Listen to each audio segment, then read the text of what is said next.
Hi everyone, it's John from What Up. Welcome back to another video. This one's pretty exciting. It's another actual casting. I love these.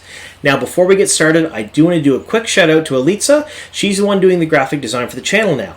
Now if you notice things look a little more slick, it's because someone who's not me is doing it, because I'm terrible at this stuff.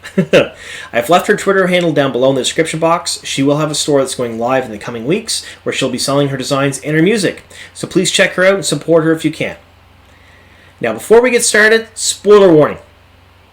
In this video, we're going to have spoilers up to including perhaps the end of The Great Hunt. So anything that covers New Spring, The Eye of the World, and The Great Hunt, we might spoil it for you. So if you haven't read that far yet, be forewarned. We have our Lianna Sharif.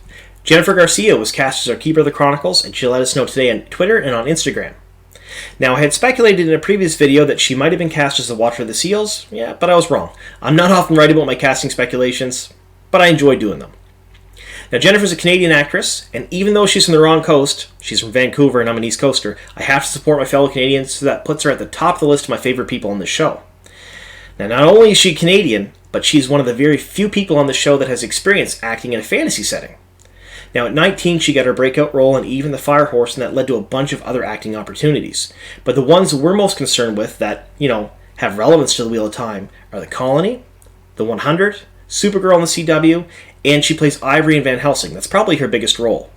Now, why do they have relevance to the Wheel of Time? Well, not only she has experience acting in a fantasy setting, but she's experienced acting in an environment where there's going to be CG. Now, a lot of other actors and actresses on the show, they do have a lot of very good acting experience and very long resumes. However, not many of them have fantasy or CG experience. Jennifer does. So she does bring that experience to the show, and she can help the other cast members, and I think it'll help her do a really good job playing our Lianna. Now, we're going to talk a little bit about the character she is playing now, and what it means for the show itself, and maybe the pacing of the first season. Alright, so who is Lianna Sharif? She is an Aes Sedai of the Blue Aja, and she's 48 years old. Now, we're going to talk a little bit about how she looks. In the book, she's described as tall as a man, and those are Robert Jordan's words, not my own. Very willowy, very beautiful, and with short hair. Now, when Min meets her, she describes her as having hair slightly shorter than her own, and we all know that Min had very short hair. When you look at Jennifer, she looks just like the description in the books. I can't believe I thought she'd be cast as Suin. That's my bad, and I do apologize to everybody who doubted who did say she'd be Lianna.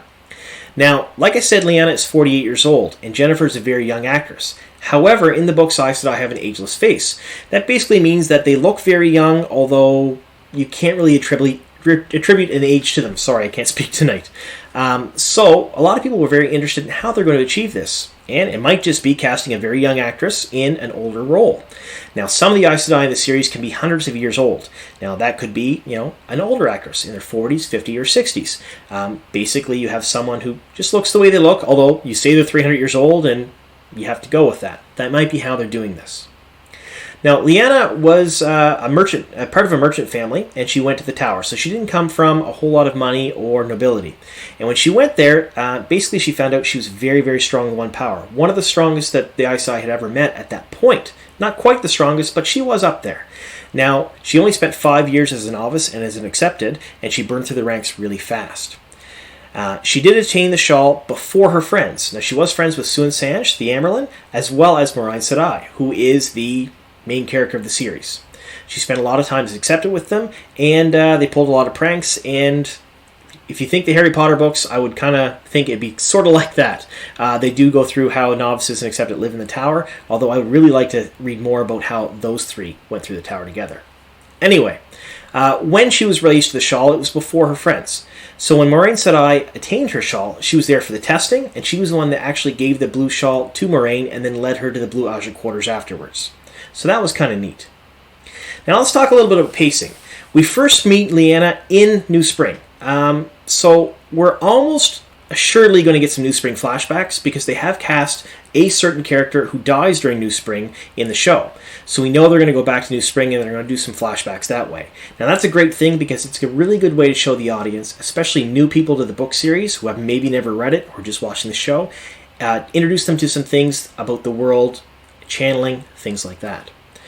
Now, she's also in The Great Hunt. That's when we first see her in the main series. So there's a lot of speculation about pacing and what's going to happen in the first season. I've always said that I believe they're going to at least show some of the Great Hunt in the first season, if not all of it. If we look at the episode titles 5 and 6, Blood Calls Blood and The Flame of Tar-Vlan, they're directly correlated to chapter titles and things that happen in the first of the Great Hunt. So I'm pretty sure we're going to see some stuff from the Great Hunt in the first season. If that's the case, we may see Lianna in some flashbacks, some new spring stuff, and we may also see her at Fal Dara when the Amyrlin comes and meets with the Emond's Field 5, so the 3 boys as well as the 2 girls from Emond's Field. Now, at that point during the Great Hunt, she then travels with the Amyrlin to the tower with the girls, Nynaeve and Egwene, and basically gives them some lessons, and then we find out what she does a little bit more at that point, how she's the keeper of the Chronicles, how she helps to run the tower.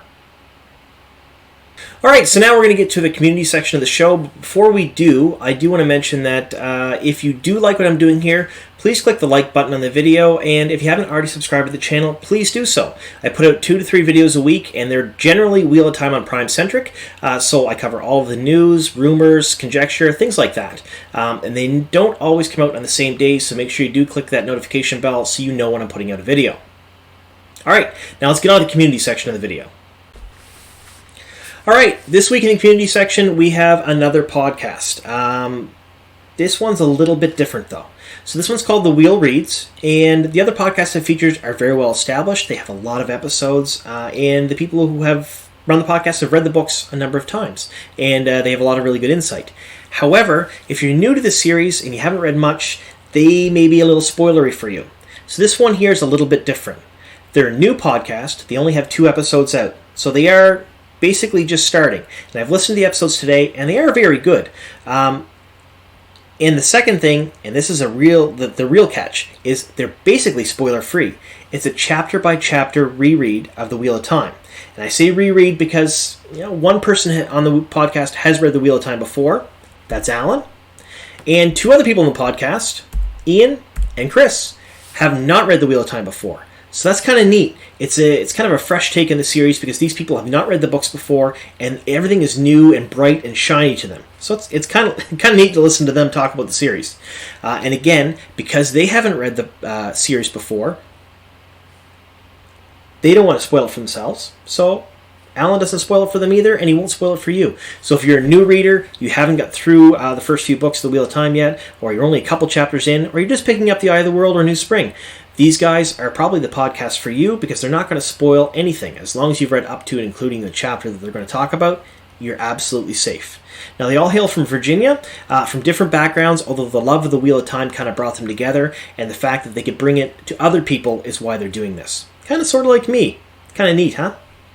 Alright, so I've left a link to their podcast down below in the description box, so please click on it and check them out, and then comment on the video here and let me know what you think. Do you like their podcast? Do you not like their podcast? Do you like the community section? It's something new I've been doing the last 3 or 4 videos, and really no one's commented on it yet. So let me know what you think of this section of the videos.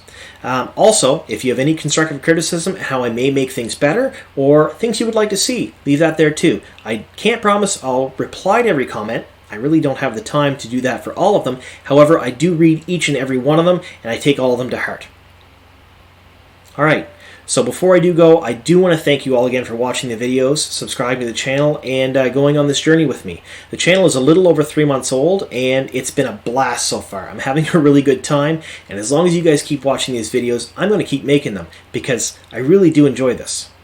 So I've left my Twitter handle also down below in the description box. Follow me on Twitter. I put out polls, and I talk a lot about Wheel of Time on there too. Alright, I want to thank you all for watching, and here's to many more.